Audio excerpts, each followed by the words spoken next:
What is your guys' pick for that, realistically, Holloway, McGregor? Oh, dude, And don't pick with emotion. I'm talking MMA math. Dude, 170 pounds. You haven't fought in half a decade.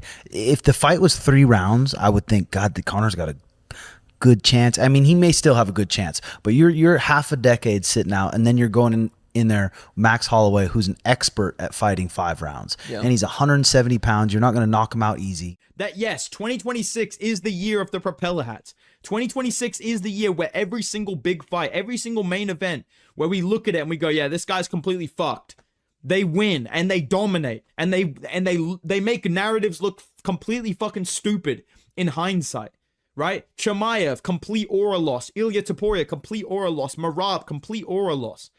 And I actually feel like we are living in the timeline where Conor McGregor comes back at UFC 329 and KOs Max Holloway, okay? When I talk about the matchup, I'm not just talking about, dude, Conor McGregor is a better striker than Max Holloway. I feel like, overall, he kind of is. But listen, bro, looking at the matchup, right? Obviously, there is a lot of question marks. There's a lot of things we don't know because we haven't seen Conor McGregor in the UFC octagon for 5 years. I totally understand that. I do not look at this betting line and go, these people are idiots. They should be picking McGregor. I'm not saying that, okay? I understand why. The Notorious hasn't fought since July 10th, 2021, and I don't know why they did this fight. They dropped it during the Ngannou walkout. The odds right now, Holloway is a minus 480. McGregor is a plus 330. The fight's at 170. Conor's been out for 5 years, half a decade. I think Max Holloway is going to batter Conor McGregor. July 11th, Sin City, Las Vegas. The opponent is a man that I have beaten before in Max Holloway. So we have the venue, we have the opponent. I'm ready to come back. I'm out so long, 5 years. I've got a great opponent in Max Holloway. He is an established fighter, former UFC world champion multiple time, former UFC BMF world champion. And our last bout was martial arts mastery. So I plan on doing it again. He was on Jimmy Fallon. He's doing the rounds.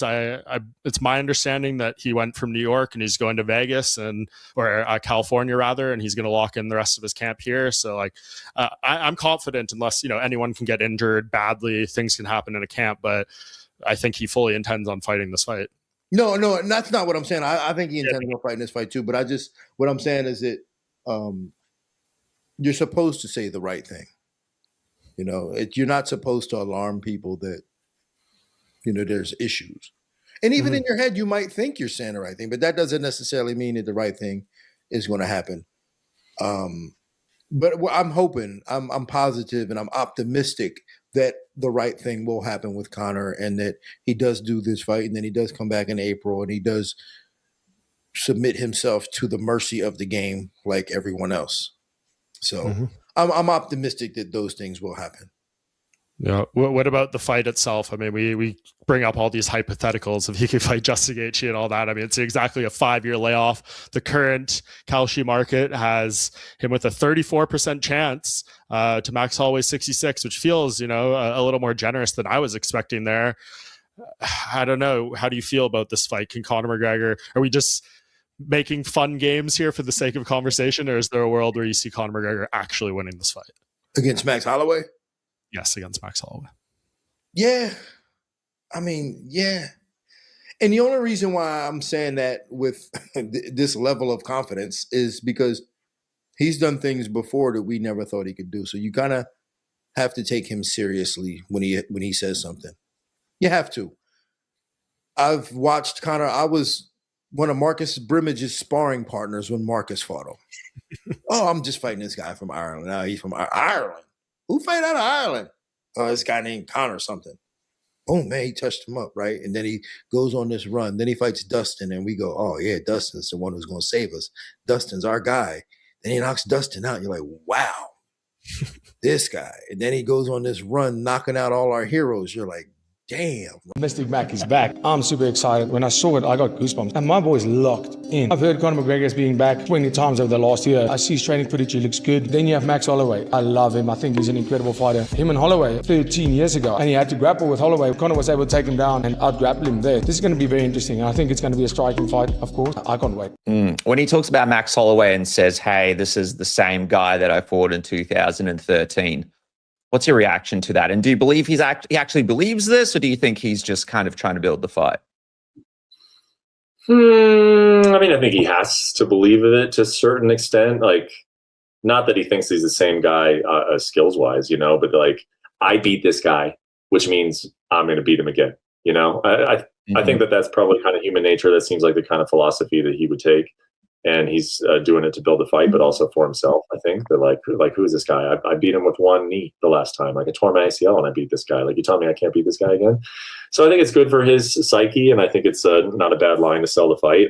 I gotta believe that Conor also knows that you know, he's watched a few Max Holloway fights since then, and that, you know, he needs to be prepared. And I think he's been preparing. You know, I really do. The countdown has officially begun, and the excitement surrounding the upcoming clash between Conor McGregor and Max Holloway is reaching a whole new level. Each passing day feels like it brings something fresh to the table. A retired fighter steps forward to share his take. A heated debate erupts online, and fans everywhere start drawing their own battle line. The conversations are happening everywhere, from barbershops to podcasts to comment section, and nobody seems to agree on anything. Some people are firmly in the corner of Conor McGregor. They look at his history, his knockout power, his presence inside the octagon, and they say there is simply no way Max Holloway walks out of that cage with the win. They point to the fact that McGregor, when he is locked in and fully focused, carries a kind of danger that very few fighters in the history of this sport have ever matched. One clean shot, one perfect moment of timing, and the whole fight can be over before most people even realize what happened. But then you have the other camp, and they are just as confident, maybe even more so. These are the people who have watched Max Holloway grow into one of the most complete fighters on the planet. They watched him get knocked out by McGregor back in the day, and they will be the first to tell you that the man standing across the cage today is nothing like the young kid who took that loss. Holloway has evolved. He has sharpened every single tool in his fighting arsenal. His footwork is cleaner, his timing is sharper, and his ability to stay active and keep pushing forward round after round after round has become almost impossible to prepare for. So the real question that everyone keeps coming back to is this: when all the opinions have been shared, when all the predictions have been made, and when the cage door finally locks shut behind both of these men, who is actually making the smartest call? Who is reading this fight correctly? That is what makes this matchup so fascinating and so genuinely difficult to predict with any kind of real confidence. Also,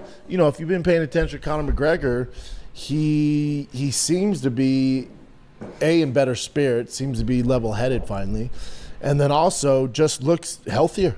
I assume he's chilled out on the devil's dandruff and the old hooch, I would assume. Did you see what he said about the contract, where they he didn't give a lot up on the contracts. Like, he wouldn't get into numbers. That's usually a red flag, meaning the numbers aren't as crazy as we think, because we're all going to say, well, if they offer John Jones $30 million, what's Conor worth? Here's the issue with that, though. So we're all aligned going, oh, Conor's worth more than $30 million. I just think the UFC's like, all right, contractually he has two. We're not going to pay him over $30 million. It's probably somewhere in the $20 million, 20 to 25, I would assume. Who knows? This is all just assuming here.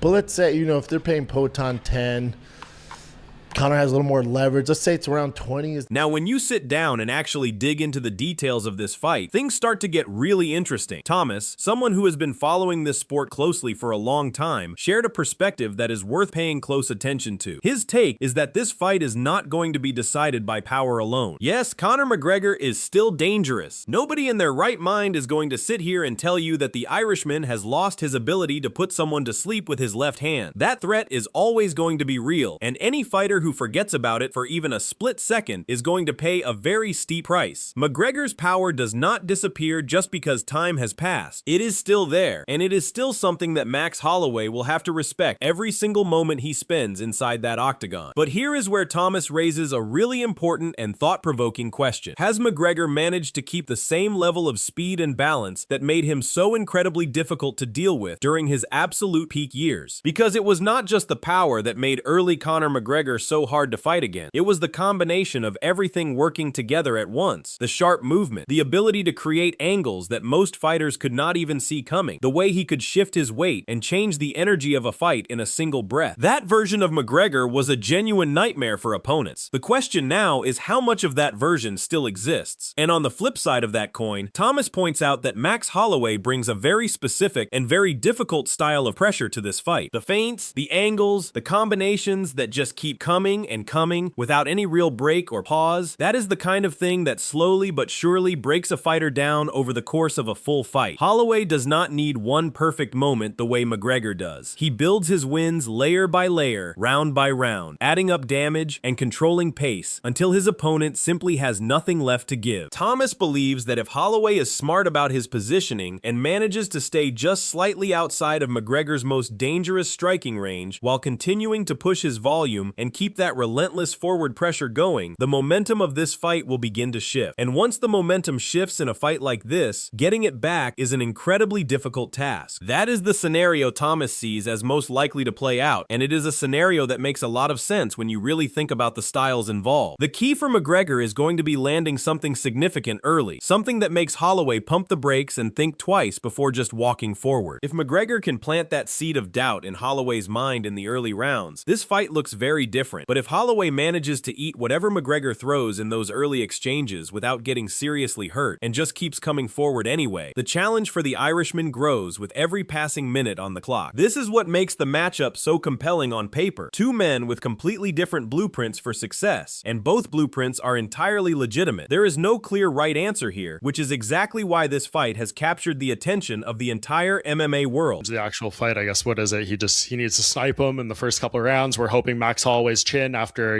being untouchable for a decade, and he's now been dropped in 3 of the past 4. Like maybe it's just not there and he can land the right shot and power's the last thing to go type of deal. Yeah, I think, well, Conor's still going to have that power. I just don't know if he's going to have the speed or the balance. Yeah. With the balance, like having the balance with the speed. I think that in terms of foot speed, like Conor's always been great about understanding distance and creating angles and keeping people at the end of his punches to where he's really maximizing every shot and getting the most out of every shot. But Max Holloway is really crafty on his feet and creating like smaller angles to stay out of that range while giving you the illusion that you're in that range. And he's a volume puncher.